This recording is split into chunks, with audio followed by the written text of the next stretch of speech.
C'est une nouvelle semaine qui a débuté et Pépé Soupe demeure au cœur de l'actualité à diffuser sur tous nos réseaux sociaux. Bonsoir à tous et bienvenue dans votre web journal Pépé News. 0236. Dans la localité de Kwassikro, Blé Kwasi, le premier magistrat de la ville, conscient de la croissance démographique et de l'insuffisance de classes au sein des établissements, a fait démarrer depuis plusieurs semaines une série de travaux. Ces 10 travaux consistent en la création de salles de classe au groupe scolaire qui Kwassikro 56-36. La croissance démographique est l'un des plus grands défis pour l'humanité dans les 10 prochaines années, surtout pour l'Afrique. Mais Dieu merci, a fait de marier 10 femmes, 20 femmes là, ça n'existe plus. Mais on a comme l'impression qu'il y a une sorte de compensation.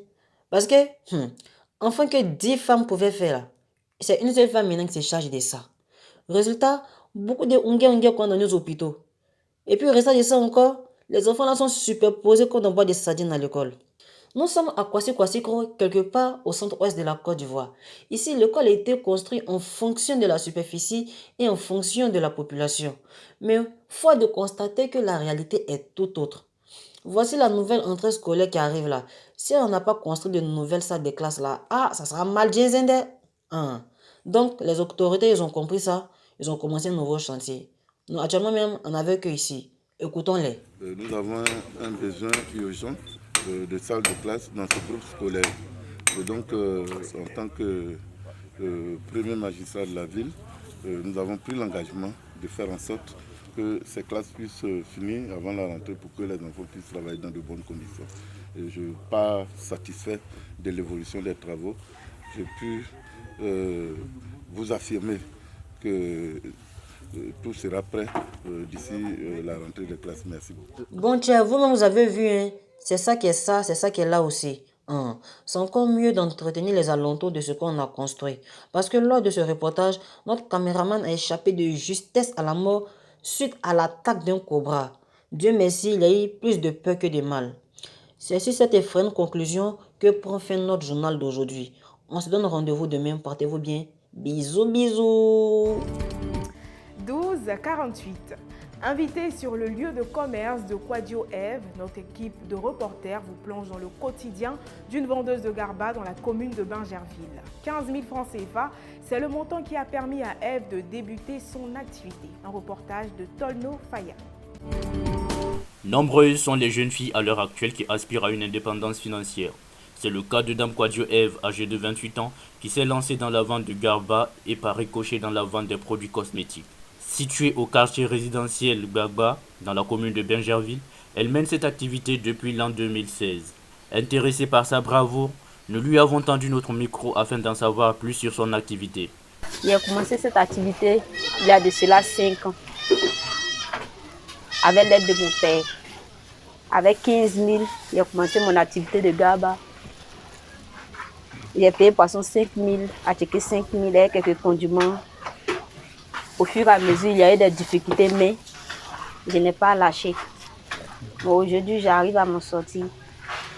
C'est de ça que je vis. Ça me permet de subvenir à mes besoins parce que grâce à ça, je ne m'adonne pas à des choses qui ne sont pas bonnes. Bien qu'elle soit satisfaite de ce que lui rapporte son petit commerce, elle reste tout de même ambitieuse et souhaite aller plus loin. Je prévois, avec la vente de garba aujourd'hui, je vends des produits cosmétiques juste en bas. Donc je prévois d'avoir un grand magasin, si possible, à un endroit bien situé. Avoir un magasin dans un endroit bien situé, tel est le souhait de Dame Kwadio. Nous lui souhaitons une très bonne chance dans cette aventure. 12h02. Un planteur reconverti en éleveur. Il répond au nom de Conan Philippe.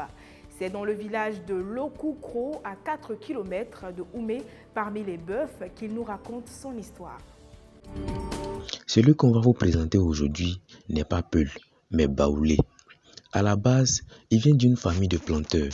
Mais un jour, il y a un moustique qui a piqué un Peul et puis il est venu piquer son papa. C'est dans ça ils sont devenus éleveurs.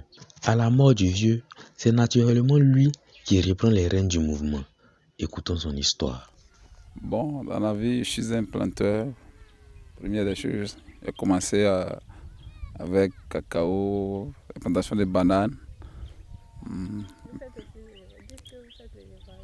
Oui, oui, encore l'élevage aussi, en deuxième position. Bon, souvent, il peut arriver des moments, ça ne va pas du tout. Comme actuellement, il n'y a pas d'herbe pour que plutôt bruter. Comme ça aussi, ça va aussi une maladie, hein, les bœufs. Voilà, ça fait aussi une perte. Souvent, nos difficultés aussi, tu peux faire sortir tes gars pour faire sortir les bœufs, arriver aussi, peut aller rentrer dans un champ de quelqu'un, ça devient au moins automatiquement un petit palabre. Ils vont te convoquer. Donc voilà, c'est la vie d'un éleveur de bœufs. Les chiffres d'une carte de recharge Move ont été dictés au cours de ce numéro de PP News. Merci de nous avoir suivis. Je vous souhaite une excellente semaine.